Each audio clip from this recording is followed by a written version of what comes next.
ઊંઝા એપીએમસીમાં મતદાન યોજાયું। એશિયાના સૌથી મોટા માર્કેટયાર્ડ ઊંઝા એપીએમસીમાં ખેડૂત વિભાગની 10 અને વેપારી વિભાગની 4 બેઠકો માટે મતદાન યોજાયું હતું। એપીએમસીની આ ચૂંટણીમાં ભાજપના 3 જૂથ આમને સામને હોવાની સ્થિતિને લઈને ચૂંટણીમાં ભારે કસમસવાળી બની ગઈ છે।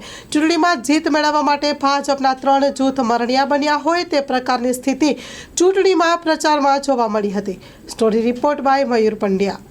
સમરસના પ્રયાસો પૂરેપૂરા કર્યા હતા અને દિશામાં પાર્ટીએ પણ બંને પક્ષોને સાચવી લીધા છે અને બંને પક્ષોમાં સુમેળથી પાર્ટીએ મેન્ડેટ પ્રમાણે જરૂરી સૂચનાઓ પણ આપેલી છે અને અમારા પણ પ્રયાસો આ ઇલેક્શન સમરસથી કિસાનોના હિતમાં, વેપારીઓના હિતમાં અને કોઈના પણ મન કડવા ના થાય, સાથે મળીને સંપીને આ ચૂંટણી આખી પૂરી થાય આજના દિવસની એવી મારા પણ પ્રયાસો છે અને આજે મતદાન શાંતિપૂર્વક થઈ રહ્યું છે અને લોકોને પણ આપણે વિનંતી પણ કરેલી છે કે સમગ્ર આ આખું ઇલેક્શન કોઈ પણ જાતના વિવાદ વગર પાર્ટીના આદેશ મુજબ થાય એવી પાર્ટીને અમારી બધા આગેવાનોની પૂરેપૂરી તૈયારી સાથે લોકોને પણ અમે વિનંતી પણ કરેલી છે।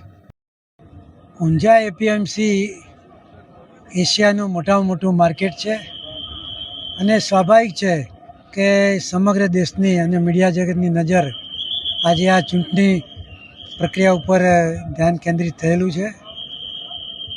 એપીએમસી ઊંઝાની ચૂંટણીમાં ભારતીય જનતા પક્ષે મેન્ડેટ આપેલા છે જે ઉમેદવારોને, એ ઉમેદવારોને વિજેતા બનાવવા અમારા પ્રયત્નો છે અને અમને આશા છે કે મેન્ડેટના તમામ ઉમેદવારો વિજયી થશે।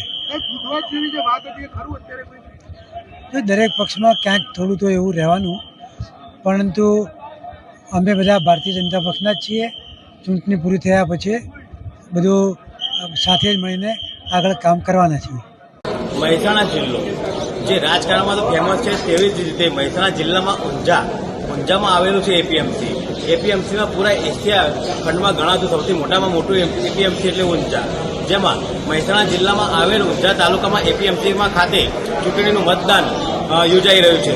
તમે જોઈ રહ્યા છો કે સવારથી લાઈનો લાગી રહી છે। ઊંઝા એપીએમસીમાં કુલ 14 બેઠકો પર 10 ખેડૂતો તેમજ 4 વેપારી બેઠકો માટે મતદાન યોજાઈ રહ્યું છે। જો વાત કરીએ તો ઊંઝા એપીએમસીમાં 14 બેઠક માટે 36 ઉમેદવારો મેદાને ઉભા રહ્યા છે। ખેડૂત વિભાગમાં 10 બેઠકો માટે 20 ઉમેદવાર અને 261 મતદારો ઉભા રહ્યા છે। વેપારી વિભાગમાં 4 બેઠક માટે 16 ઉમેદવાર અને 805 મતદારો છે।